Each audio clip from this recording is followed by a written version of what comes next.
नमस्कार दोस्तों, मैं डॉक्टर अविनाश आज की इस वीडियो में चैप्टर नंबर 25 अर्थात एडजेक्टिव की बात करने जा रहा हूं। बंधुओं, एडजेक्टिव से भी हमारी पुरानी जान पहचान है। हम लोग जब सेंटेंस देख रहे थे उस दरमियान हम लोगों ने पार्ट्स ऑफ स्पीच की चर्चा करी थी और हम लोगों ने जाना था कि एक सेंटेंस में भिन्न भिन्न तरह के लोग होते हैं। बेसिकली 8 तरह के लोग होते हैं जिन्हें हम पार्ट्स ऑफ स्पीच के नाम से जानते हैं और उसमें नाउन से लेकर के इंटरजेक्शन तक की चर्चा हम लोगों ने करी थी।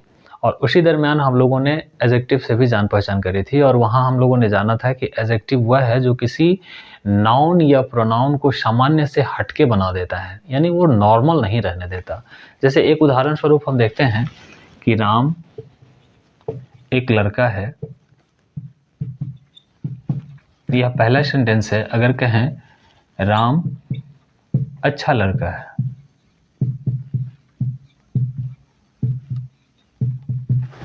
तो अब देख लीजिए, राम लड़का है, यह नॉर्मल बात है। राम एक अच्छा लड़का है तो ये इस लड़के को सामान्य से हटके बना दिया अच्छा। तो ये जो अच्छा है वही एक्चुअली एडजेक्टिव हो जाता है, एडजेक्टिव है। यानी ये जो गुड है वह एक्चुअली विशेषण है। विशेषण क्या है? विशेष अर्थ देता है। विशेष अर्थ किसका? तो किसी नाउन का। तो नाउन को अगर विशेष बना दिया तो यह विशेषण कहलाता है। ये चीज़ें हम लोगों ने पहले ही पार्ट्स ऑफ स्पीच वाले अध्याय में देख ली है और हम लोग उसका इस्तेमाल भी करते जा रहे हैं। इंडिपेंडेंटली हम लोगों ने एडजेक्टिव को देखा है, जैसे राम अच्छा है, मैं अच्छा हूँ, वह बुरा है। इन सब पे हम लोगों ने सेंटेंस कंस्ट्रक्शन किया है और तब तक तो फ्रिक्वेंटली किया है जब तक हम लोगों ने आर्टिकल नहीं पढ़ा था। यानी 6 स्ट्रक्चर जो हम लोगों ने ईजेमार का पढ़ा उसमें तो हम लोगों ने ज़बरदस्त तरीके से एडजेक्टिव का इस्तेमाल किया था। अब एक बात और कहूँ कि जैसे अगर किसी नाउन को, एडजेक्टिव चूंकि नाउन को क्वालिफाई करता है, नाउन या प्रोनाउन को, अगर कोई एडजेक्टिव किसी नाउन को क्वालिफाई करने के लिए आया है और अगर वो उसके साथ लगा हुआ है हिंदी में, तो अंग्रेजी में भी वह वही आएगा। जैसे मान लिया कहते हैं कि यह लड़का एक अच्छा छात्र है। यहाँ एक नोट है जो आपको बताता है कि अगर कोई एडजेक्टिव किसी नाउन को क्वालिफाई करने के लिए आया, हिंदी में अगर आया है, ये नाउन है, लड़का है, छात्र है, ये नाउन है, तो ये जो आपका एक नोट है वो कहता है कि अगर किसी नाउन को क्वालिफाई करने के लिए कोई एडजेक्टिव आता है तो जहां आता है एडजेक्टिव हिंदी में वहीं अंग्रेजी में भी दिया जाता है। तो आप देख रहे हैं यह लड़का है, सब्जेक्ट है, यह लड़का एक अच्छा छात्र है, यानी यह अच्छा है या लड़का एक अच्छा छात्र है, जो भी लिख ले। या अगर हम पूरे की बात करें तो यह लड़का एक अच्छा छात्र है, यह सब्जेक्ट हो गया आपका। ऑन द होल ये सब्जेक्ट है और ये ऑन द होल कॉम्प्लीमेंट है। तो यहाँ पे यही चीज़ जानना ज़रूरी है कि अगर हिंदी में कोई एडजेक्टिव किसी नाउन के पहले आया है और नाउन को क्वालिफाई कर रहा है तो अंग्रेजी में भी वो वही आएगा। जैसे यह लड़का, तो दिस बॉय। अब दिस बॉय चूंकि सिंगुलर है तो इज अ गुड स्टूडेंट। आप ये देख रहे हैं कि यह नाउन है, इस नाउन को क्वालिफाई करने के लिए, छात्र को क्वालिफाई करने के लिए अच्छा आया है, तो ये एडजेक्टिव यहाँ आ गया। सेम कोई प्रॉब्लम नहीं। स्टूडेंट है, नाउन है, एडजेक्टिव है, वही सेम। बॉय नाउन है, यहाँ दिस एडजेक्टिव है। तो उम्मीद है इतनी बात आपकी समझ में आ गई होगी कि अगर हिंदी के सेंटेंस में कोई नाउन आया है और उस नाउन को क्वालिफाई करने के लिए कोई एडजेक्टिव उससे पहले लगा है तो अंग्रेजी में भी उसका जो प्लेसमेंट होगा वही होगा उस नाउन के पहले। उम्मीद है इतनी बात समझ में आ गई होगी। अब आगे चलते हैं, हम लोग बात करें एडजेक्टिव के भेदों के बारे में। ये कितने तरह के होते हैं? तो एडजेक्टिव भी बहुत सारे हैं। आइए कुछ भेदों से हम लोग जान पहचान करते हैं, जिसमें पहला जो भेद है वो है पॉजेसिव एडजेक्टिव का। जितनी हमें ज़रूरत है फिलहाल हम लोग उतने की बात कर रहे हैं और इस एक एडजेक्टिव की बात करें तो ये है पॉजेसिव एडजेक्टिव। यह अधिकार बताता है, संबंध की बात करता है। पॉजेसिव एडजेक्टिव एक्चुअली संबंधवाचक विशेषण कहलाता है। यह संबंध बताने का काम करता है। इसके अंतर्गत आता है माई। आप देख रहे होंगे इसमें आपके मटेरियल में लिखा हुआ है माई है, मेरा, योर है, तुम्हारा, आवर है, हमारा या हम लोगों का, हर है, हिज है, उसका, इट है, इसका, इसकी, देयर है, उन लोगों का।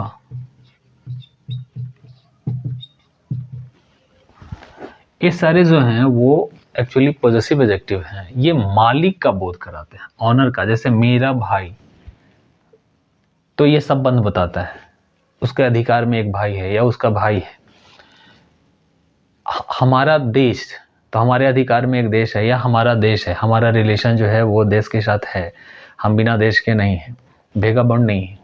तो ये चीज़ जो है वो एक्चुअली अधिकार बताता है। एक चीज़ यहाँ जो याद रखने की है, इसको आप याद कर लेंगे, एक वर्ड मीनिंग के तौर पे ही पॉजेसिव एडजेक्टिव को याद रखें आप, उम्मीद है दिक्कत नहीं होगी। यहाँ जो याद रखने वाली बात है वो ये कि पॉजेसिव एडजेक्टिव कभी भी बिना नाउन का नहीं आता, अकेला नहीं आता। जैसे माई नहीं हम कह सकते हैं, माई इज़ गुड नहीं हो सकता। तो पॉजेसिव एडजेक्टिव कभी भी अकेला नहीं आता, ये जब भी आता है किसी नाउन के साथ आता है। ध्यान में रखें कि पॉजेसिव एडजेक्टिव जब भी आता है किसी नाउन के साथ आता है, अकेला नहीं आ सकता। तो अकेला यह संभव नहीं है, तो हम किसी नाउन के साथ ही इसका इस्तेमाल करते हैं। जैसे मेरा भाई अच्छा है, तो मेरा भाई, माई ब्रदर इज गुड।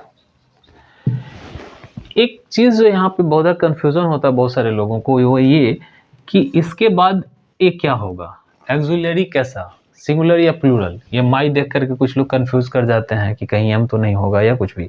तो आप एक चीज़ का ध्यान रखें यहाँ पे, जब भी आपको एक्सुलरी का निर्धारण करना हो तो एक बात का ध्यान रखें कि एक्सुलरी का निर्धारण इस बात पर डिपेंड करता है कि पॉजेसिव एडजेक्टिव के बाद आने वाला नाउन सिंगुलर है या प्लूरल है। अगर पॉजेसिव एडजेक्टिव के बाद आने वाला नाउन सिंगुलर होगा तो सिंगुलर एक्सुलरी लेगा, प्लूरल होगा तो प्लूरल एक्सुलरी लेगा। अब रही बात की एक्सुलरी कौन सा, तो is, am, are, was, were, shall be, will be, has, have, had, shall will have, जो हो अकॉर्डिंगली आप लगेगा। अभी तक हम लोगों ने जो बेसिक जो 2 स्ट्रक्चर और 2 से हम लोगों ने जो 36 स्ट्रक्चर देखे हैं उसका तो हम लोगों को ध्यान में रखना ही है, तो वो एक अलग चीज़ है। लेकिन मैं कह रहा हूँ कि सिंगुलर या प्लूरल, तो ये चीज़ बेसिक 2 चीज़ें हैं कि या तो सिंगुलर होगा या प्लूरल होगा। जो सिंगुलर को रिप्रेजेंट करे सिंगुलर, प्लूरल को रिप्रेजेंट करे तो प्लूरल। तो अगर यहाँ लिख रहे हैं, आप देख रहे हैं मेरा भाई, तो माई ब्रदर, और मेरी बहनें अच्छी हैं। अगर मान लिया लिखते हैं मेरा भाई अच्छा है तो माई ब्रदर इज गुड। और अगर हम इसी को कर दें मेरी कलमें अच्छी हैं, कलमें अच्छी हैं, तो माई पेन आर गुड हो जाएगा। यानी वर्ब का निर्धारण जो है वो इस पे डिपेंड करेगा कि पॉजेसिव एडजेक्टिव के बाद आने वाला नाउन सिंगुलर है या प्लूरल है। मैं फिर कह रहा हूँ, पॉजेसिव एडजेक्टिव के बाद आने वाला नाउन अगर सिंगुलर होगा तो सिंगुलर एक्सुलरी, यानी इज लगे, वाज लगे, हैज लगे, ठीक है। और अगर प्लूरल होगा तो प्लूरल एक्सुलरी। उम्मीद है इतनी बात आपकी समझ में आ रही होगी और इस पे आधारित जो प्रैक्टिस सेट हो वो आप बना लेंगे। कोई दिक्कत होगी तो आप कमेंट बॉक्स में कमेंट कर सकते हैं। उम्मीद है, मुझे तो विश्वास है कि आपको कोई दिक्कत नहीं होगी। तो एक प्रैक्टिस सेट है, यहाँ बना लीजिएगा। अब जो दूसरा इसमें एडजेक्टिव है वह है डेमोन्स्ट्रेटिव एडजेक्टिव। जो दूसरा एडजेक्टिव है वह है डेमोन्स्ट्रेटिव एडजेक्टिव।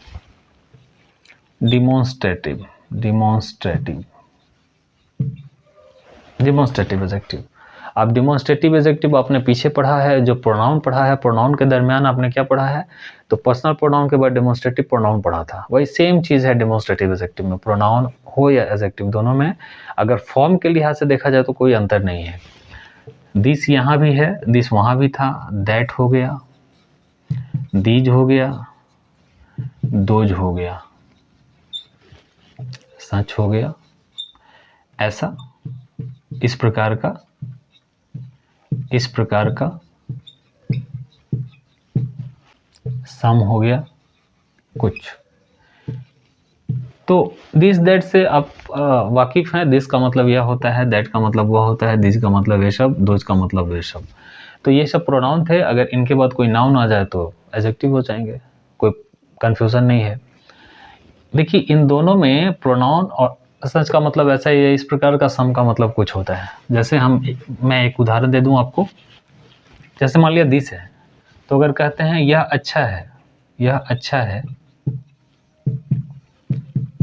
तो this is good, this is good. यह कलम अच्छी है, यह कलम अच्छी है, तो क्या हो जाएगा यहाँ पे दिस पेन हो जाएगा, इज गुड।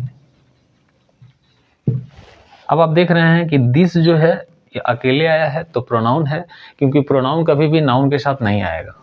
ध्यान हमेशा इस बात को ध्यान में रखें कि अगर ये दोनों साथ में आए हैं इसका मतलब प्रोनाउन नहीं हो सकता, क्योंकि प्रोनाउन जब भी आता है तो नाउन के बदले में आता है, नाउन के साथ नहीं आता है। तो इसका मतलब हो गया कि ये एडजेक्टिव हो गया जो कि नाउन को क्वालिफाई कर रहा है, ये नाउन हो गया, ये एडजेक्टिव हो गया। और ये इंडिपेंडेंटली आया है, चूंकि नाउन नहीं है तो इंडिपेंडेंटली आया है तो यह प्रोनाउन है। उम्मीद है इतनी बात आपकी समझ में आ रही होगी। तो दिस पेन इज गुड, इस पे आधारित भी एक प्रैक्टिस सेट है, कोई अंतर नहीं है। जो आपने डेमोन्स्ट्रेटिव प्रोनाउन पढ़ा है वही यहाँ पे डेमोन्स्ट्रेटिव एडजेक्टिव है। अंतर केवल इतना है कि वहाँ पे प्रोनाउन अकेला आया था, यहाँ किसी नाउन के साथ आएगा। मान लिया यह है तो यह कल, वहाँ पे आपने देखा यह, तो यहाँ पे हो जाएगा यह कलम, यह कुर्सी, यह टेबल, यह लड़की, यह लड़का, ये सब लड़कियां, ये सब कलमें, ये सब पुस्तकें, यही हो जाएगा। तो कोई अंतर नहीं पड़ता है।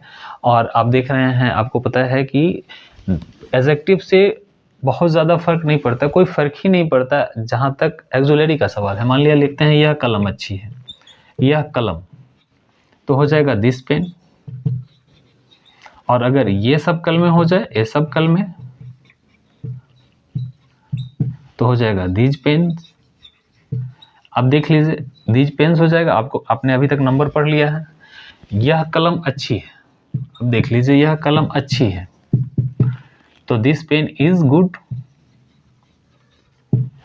ये सब कलमें अच्छी हैं,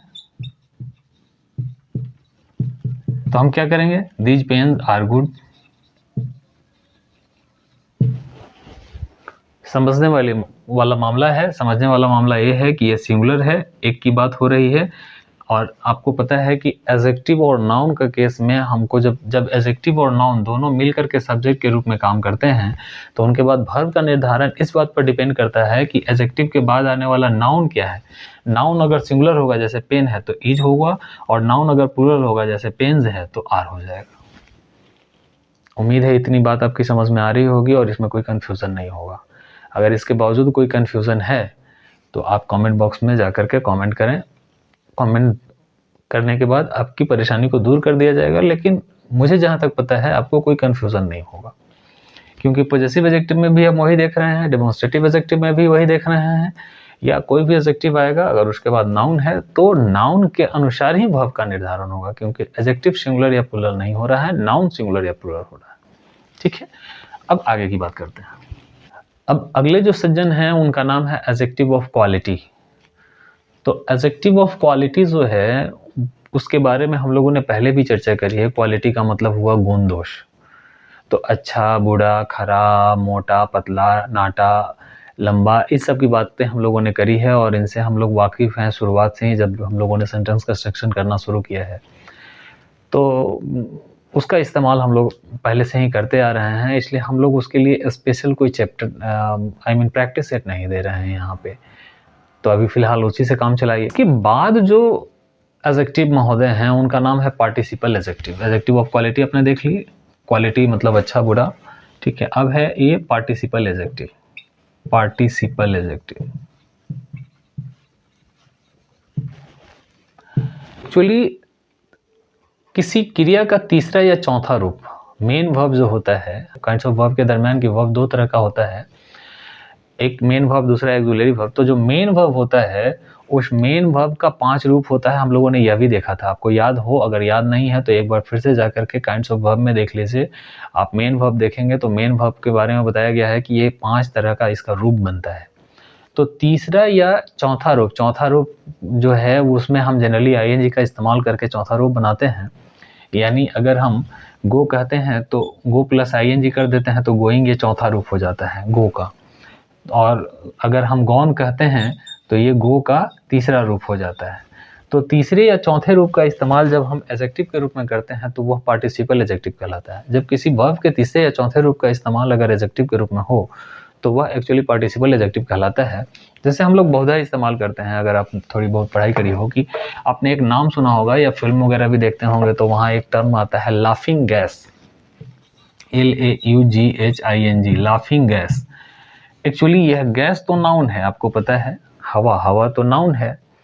और इस नाउन के पहले हमने क्या लगा दिया, लाफिंग। लाफ एक्चुअली लाफ का मतलब होता है हंसना, और इसमें आईएनजी लगा है तो ये V4 हो गया, तो हंसाने वाली ये हो जाता है, तो ये एडजेक्टिव बन गया है एक्चुअली। और इसका मतलब होता है हंसाने वाली। तो क्या है हंसाने वाली, तो गैस। तो गैस कैसी, हंसाने वाली। तो एक्चुअली जो एडजेक्टिव है जो कि क्रिया में आईएनजी जोड़ करके बना है, इसी को हम पार्टिसिपल एडजेक्टिव कहते हैं। तो ये आप देख रहे हैं कि वर्ब के चौथे रूप के को लेकर के एडजेक्टिव बना है। तीसरे रूप को लेकर के, जैसे ब्रेक का मतलब होता है तोड़ना, ब्रेक का मतलब होता है तोड़ना। अब इसका तीसरा रूप होता है ब्रोकन। आजकल लड़कों और लड़कियों का दिल जो है ना इतना नाजुक हो जा रहा है कि बड़ा जल्दी टूट जाता है। आपने सुना होगा ब्रोकन हार्ट। तो ये दिल है, दिल कैसा है भैया, दिल कैसा है, तो सलामत नहीं है, टूटल है फिर भी जिंदा है, अजीब बात है। तो ये टूटे हुए दिल के साथ जो सरवाइव कर रहे हैं, तो ये आप देख रहे हैं हार्ट क्या है, नाउन है। ब्रोकन ब्रेक से बना हुआ है, क्या, ब्रेक मतलब तोड़ना, और ये क्या है, ब्रोकन, तो टूटा हुआ, तो टूटा हुआ एडजेक्टिव है। तो ये जो टूटा हुआ है एक्चुअली ये एडजेक्टिव है और वर्ब के क्रिया के तीसरे रूप को लेकर के बना है, इसलिए हम इसे पार्टिसिपल एडजेक्टिव कहते हैं। तो तीसरा या चौथा क्रिया का तीसरा या चौथा रूप जिसका इस्तेमाल हम एडजेक्टिव के रूप में करते हैं वो एक्चुअली पार्टिसिपल एडजेक्टिव कहलाता है। इसका इस्तेमाल करके अभी प्रैक्टिस सेट आपको बनाने के लिए दिया जा रहा है, इस प्रैक्टिस सेट को बना लें। और भविष्य में भी अगर कोई क्रिया आती है और उसके साथ आईएनजी या वर्ब थर्ड फॉर्म अगर उसका लगा हो और उसका इस्तेमाल अगर एडजेक्टिव के रूप में हो तो आप ये समझ लें कि वह एक पार्टिसिपल एडजेक्टिव है। उम्मीद है इस पे आधारित भी प्रैक्टिस सेट आपसे बन जाएगा, कोई दिक्कत नहीं होगी। अब जो यहाँ पांचवा है वह है interrogative adjective.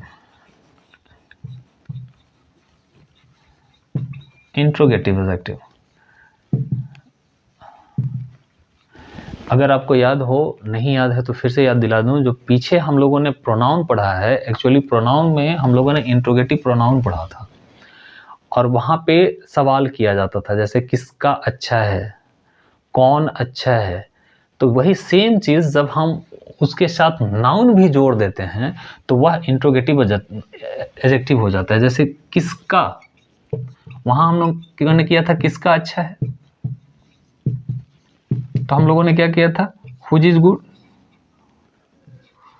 Whose is good. अब देख लीजिए यहाँ पे नाउन नहीं आया था तो ये प्रोनाउन था, प्रोनाउन था। अब अगर इसके साथ हम नाउन जोड़ दें, किसका भाई अच्छा है, किसका भाई अच्छा है, तो क्या हो जाएगा, हुज और ब्रदर। थर्ड पर्सन का सिंगुलर नंबर क्यों, क्योंकि ब्रदर है, सिंगुलर है, ब्रदर इज गुड।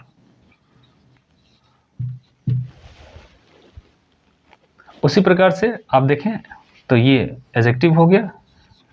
यहाँ पे आप देख रहे हैं ये प्रोनाउन है, क्यों प्रोनाउन है, क्योंकि इसके बाद नाउन नहीं है। और ये एडजेक्टिव क्यों है, क्योंकि इसके बाद नाउन आ गया और नाउन के अनुसार वर्ब का निर्धारण होगा, चूंकि सिंगुलर नाउन है इसलिए सिंगुलर वर्ब हो गया। ठीक है, अब उसी प्रकार ये हुज है। अब कौन खराब है, चुनाव के लिए अगर करें तो विच इज बैड, कौन खराब है तो विच इज बैड। अगर इसी में नाउन जोड़ दें, कौन सी कलम खराब है, क्या हो जाएगा, विच पेन इज बैड या आउट ऑफ ऑर्डर लिख दें, आउट ऑफ ऑर्डर लिख दें तो ज़्यादा बेहतर है, out of order, note of interrogation. Which pen is, तो विच जो है वो एडजेक्टिव हो गया, ये नाउन हो गया, यहाँ पे प्रोनाउन हो गया। उम्मीद है इतनी बात आपकी समझ में आ गई होगी। और अब इसका जो प्रैक्टिस सेट है वो आप बना लेंगे और कोई दिक्कत नहीं होगी। और इसके बाद का जो प्रैक्टिस सेट है एक्चुअली वो मिसलेनियस है, और मिसलेनियस का मतलब हो गया कि आप समझ ही रहे हैं, सारे एडजेक्टिव्स की बात करेगा। और स्ट्रक्चर तो खैर पुराने वाले जो भी हैं वो is, am, are, was, were, shall be, will be, has, have, had, shall, will, have, इतना तो अभी फ़िलहाल बात होगी। बेसिकली 2 और या फिर 36 कह लें।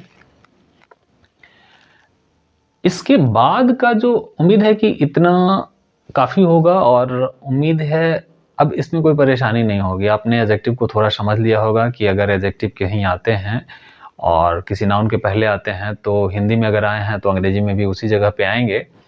और एडजेक्टिव के अनुसार हम वर्ब का निर्धारण नहीं करते एक्चुअली, उसके बाद आने वाले नाउन के अनुसार ही हम उनके वर्ब का निर्धारण करते हैं। अगर एडजेक्टिव के बाद आने वाला नाउन सिंगुलर होगा तो सिंगुलर वर्ब, प्लुरल होगा तो प्लुरल वर्ब। और कैसे कैसे हम एक्सुलरी का इस्तेमाल करते हैं अभी तक में हम लोगों ने किस तरीके से किया है वो आपने देख लिया है, तो आगे भी उम्मीद है कि कोई परेशानी नहीं होगी। अब इतने के बाद जो 26 नंबर का चैप्टर है वह है प्रोनाउन और एडजेक्टिव का, यानी दोनों का कंबाइंड फॉर्म है। और उस पे हम लोगों ने ऑलरेडी एक वीडियो बना रखा है जो प्रोनाउन और एडजेक्टिव मतलब दिस, दैट, दिस, दोज के बारे में चर्चा करता है कि वो किस तरीके से काम करते हैं। तो अगर कन्फ्यूज़न हो उस पर हम लोग एक स्पेशल वीडियो नहीं देने जा रहे हैं, और अगर आपको कन्फ्यूज़न हो तो कृपया करके वो जो पीछे वीडियो बना दी गई है आप उसको देख लें, जो कि इसी से रिलेटेड है कि दिस, दैट कहाँ लगता है और कहाँ नहीं लगता है, और कहाँ प्रोनाउन होते हैं और कहाँ एडजेक्टिव होते हैं। तो मुझे लगता है कि अब फ़िलहाल के लिए इतना काफ़ी है, और अब हम लोगों को अगले वीडियो का इंतज़ार करना चाहिए जिसमें हम लोग आगे की बात करेंगे। तब तक के लिए इजाज़त दीजिए। धन्यवाद।